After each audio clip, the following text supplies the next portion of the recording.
Good to see you again.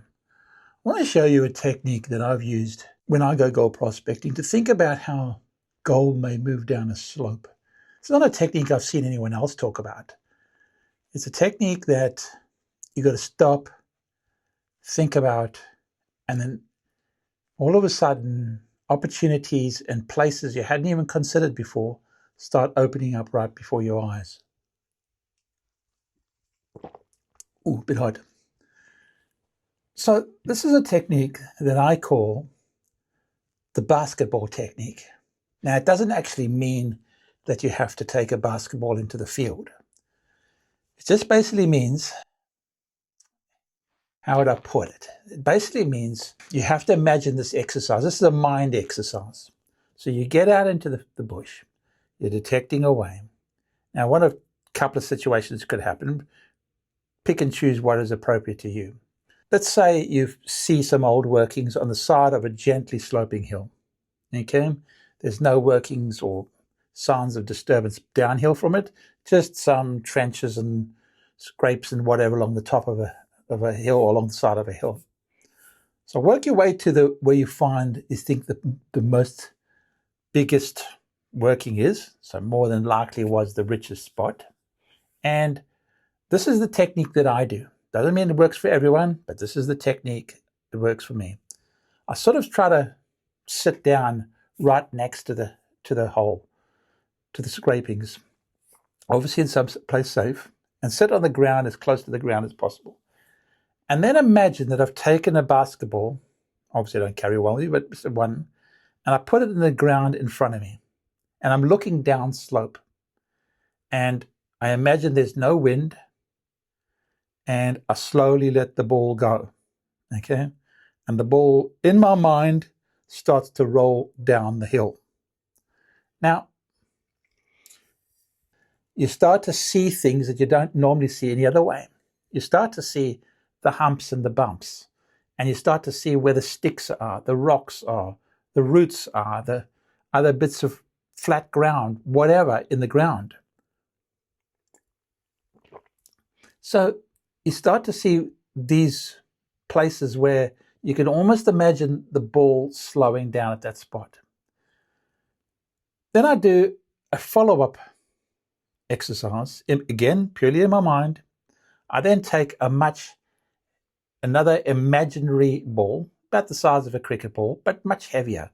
So let's say made of granite or something like that. It could even be a cricket ball if you want to, but a much, much, much heavier ball. Okay.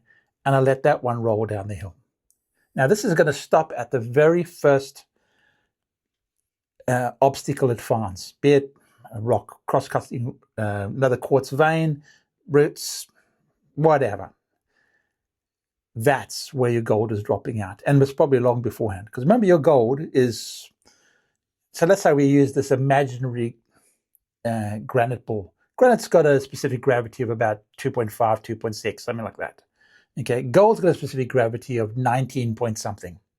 So it's about 7, 8 times, maybe almost 9 times heavier than that granite ball of the same size. So any large piece of gold that's broken out of the structure and is moving down slope is heavy. And all it wants to do is stop and disappear into the dirt and get covered over. So your idea with this basketball hack is to find those places that are a bit flatter, any obstruction of the gold. And now, get back up on your feet, pull out that metal detector and start targeting those zones. Because when you initially walked up that slope to the old workings, you may have thought, that's where the workings up there, the gold's tracking down here, that's where I'll target. But when you got up top there, you've sat close to the ground and you've looked and you've noticed there's a slight bit of a dent that runs down the hill where decades, if not hundreds of years of winter rains have slowly worn a trench down that slope. That's where the gold's moving. It always wants to move to the steepest part there is. Gravity's always pulling it the steepest part.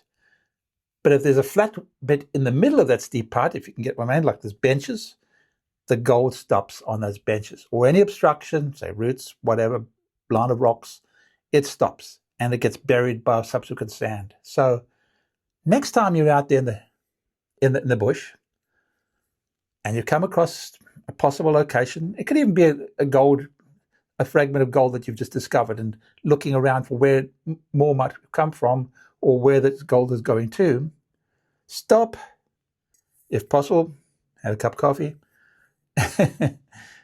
but have a think and look down the slope and imagine that ball moving down. Where would it stop? Where would it bounce? Where would it go? That can help you endlessly. I hope this gave you some value. If you did, I'd really appreciate a thumbs up. If you use the technique like this, or if you think it's absolute rubbish, please let me know in the comments. And if you did get some value out of it, I really appreciate it. Subscribe. Thanks, guys, and see you on the next video.